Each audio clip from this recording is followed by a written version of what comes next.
Kumusta? Tara, himayin natin sa pagsusuring ito ang isang napakalalim at napakabisang humilya mula kay Father Joel Jamarsus Gatus. Tumatalakay ito sa walang kupas na espiritual na mensahe ng Our Lady of Fatima. Kaya kung naghahalap ka ng kapayapaan sa gitna ng magulong mundo ngayon, tamang-tama ito para sa iyo. Makakakuha tayo ng napakalinaw na pananaw mula sa mensahe ni Father Gatus. Pero bago tayo pumunta sa mismong kasaysayan, inumpisahan ni Father Gatus ang kanyang mensahe sa isang napaka-interesanteng theological na tanong. Naisip niyo na ba kung ano ang tatlong bagay na totoong kinatatakutan ng demonyo? Nakakapukaw isip na panimula yan, di ba? Talagang sineset nito yung seryosong tono ng buong humilya niya. Para masagot yan, ito ang magiging gabay natin. Una, aalamin natin ang milagro sa Fatima. Pangalawa, yung tatlong takot ng demonyo. Pangatlo, kikilalanin natin ang mga saksi ng kasaysayan, susundan ng talakayan tungkol sa rosaryo at kapayapaan, at magtatapos tayo sa kapangyarihan ng tatlong Aba Ginoong Maria. Simulan natin sa unang bahagi, ang milagro sa Fatima at ang konteksto nito. Balikan natin ang mga makasaysayang kaganapan sa Portugal mahigit isang siglo na ang nakalipas. Mapapansin nyo na ang numerong 3 ay isang napakalaking tema sa humilyang ito. Nagsimula mismo ito sa 3 batang pastor sa Portugal, sina Francisco, Jacinta at Lucia. Ayon sa kasaysayan, ang 3 batang ito ang nagulat na nakakita sa inaan ng Santo Rosario. Isang karanasan yan na hindi lang nagpapabago sa buhay nila, kundi sa buong mundo. At kung susundan natin ang timeline ng mga pangyayari, napaka-fascinating. Nagsimula ang unang pagpapakita noong May 13, 1917, tapos sinundan ng Miracle of the Sun noong October 13. Pero alam niyo ba kung ano ang talagang nakakabigahani dito? Ang petsang May 13 ay misteryosong kumukonekta sa isang malaking pandaigdigang kaganapan makalipas ang ilang dekada, yung pagtatangkang pagpatay kay Pope John Paul II noong May 13, 1981. Dumako naman tayo sa ikalawang bahagi, ang tatlong takot ng demonyo. Dito tayo papasok sa pinakabuod na theological na konseptong ibinahagi ng pari. Bago niya ibigay yung solusyon, ni-recognize muna ni Father Gatus yung realidad ng mundo natin ngayon. Balot tayo ng mga modernong takot, diba? Nandyan yung mga bagong virus at banta ng pandemya, mga gyera, pataas na inflation, at kaguluhang politikal. Ang nakakawili pa rito ay yung realidad na kahit pala ang yaman at kapangyarihan, hindi makapagliligtas sa tao mula sa matinding paranoia. Kaya ang malaking tanong niya, saan nga ba tayo kakapit? Bilang sagot dyan, ibinigay niya ang 3 tiyak na sandata. Ito yung mga bagay na mismong kinatakutan ng kasamaan. Una, ang banal na pangalan ni Jesus na nagpapaluhod sa lahat. Pangalawa, ang dugo ni Kristo na nagbibigay ng kapatawaran. At pangatlo, ang isang malalim na debosyon kay Maria.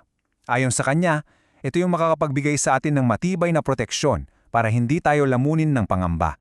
Para sa ating ikatlong bahagi, kilalanin natin ang mga saksi ng kasaysayan. Tingnan natin ang mga totoong patunay kung paano nagmanifest ang mga konseptong ito sa buhay ng mga tao. Tinukoy ni Father Gatus yung sikat na Miracle of the Sun. Nangyari ito noong October 13, 1917, kung saan mahigit 70,000 tao ang nakakita sa araw na tila sumayaw at nagiba-iba ng kulay sa langit.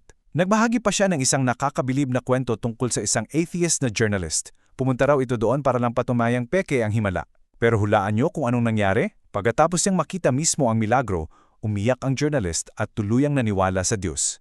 May pinahagi rin siyang kwento tungkol sa isang sundalo noong unang digmaang pandidig. Ayon sa salaysay, habang binobomba ang kampo nila, halos lahat ng kasamahan niya ay namatay o malubhang nasugatan. Ang tanging nakaligtas? Yung sundalong may dalang rosaryo ng Fatima sa bulsa niya. Naniwala siya ng buong puso na iniligtas siya at pinotaktahan ng kanyang debosyon. Ngayon, tandaan niyo yung petsang Mayo 13 na nabanggit natin kanina? Binaril si Pope John Paul II sa Vatican sa mismong anibersaryo ng unang pagpapakita sa Fatima. Matapos siyang makaligtas, ang sabi niya, isang kamay ang nagpaputok ng bala, ngunit ibang kamay ang gumabay dito palayo. Grabe, di ba? Dinala pa nga niya ang mismong bala sa Portugal at ipinalagay iyon sa korona ng imahe ng Our Lady of Fatima.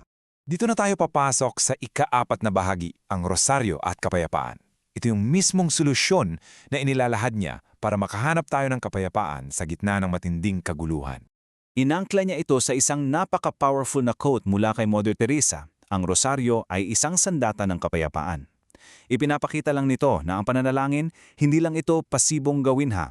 Ito ay isang totoong aktibong sandata para labanan ng ating mga takot. Para lalong bigyang diin ang halaga ng debosyong ito, inilista ni Father Gatouche yung top 3 pilgrimages na inirerekomenda niyang mapuntahan ng mga Katoliko bago sila mamatay. Una, ang Jerusalem, kung saan matatagpuan ang Kalbaryo. Pangalawa, ang Vatican sa Roma na parang langit sa lupa. At ang pangatlo, inihilera niya ang Fatima sa Portugal kasama ng dalawang napakabanal na lugar na ito. Ganyan niya nakikita ang bigat ng mensahe ng Fatima. Pero paano nga ba naiiba ang Fatima sa ibang banal na lugar? Sa ginawa niyang paghahambing, sinabi niyang ang Lourdes sa France ay sikat talaga para sa mga milagro ng pisikal na paggaling. Pero ang Fatima, iba ito. Ang Fatima ay kilala at nangingibabaw dahil sa isang napakalalim at walang kapantay na panloob na kapayapaan na mararanasan mo pag nandun ka. Kahit na sinabi niya iyon, patas niyang ibinahagi ang isang napaka-personal at medyo nakakagulat na karanasan. Siya mismo nakaranas na pisikal na paggaling, hindi sa Lourdes kundi sa Fatima.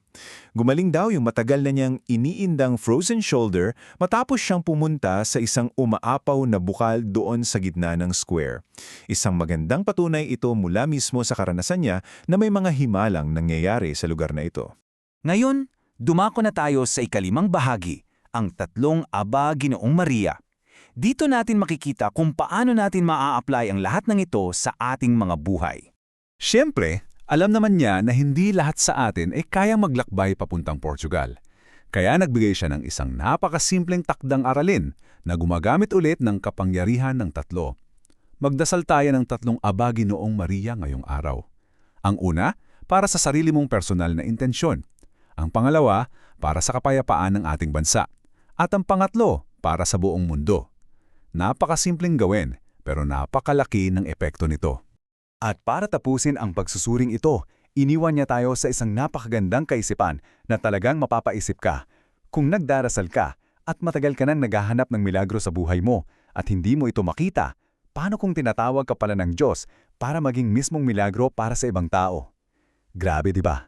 Imbes na laging naghihintay na maligtas tayo, baka tayo mismo ang pwedeng gamiting instrumento ng pag-asa para sa iba. Maraming salamat sa pagsama sa akin sa pag-alam ng mensaheng ito. Sana ay may nakuha kayong kapayapaan at inspirasyon ngayon. Hanggang sa muli!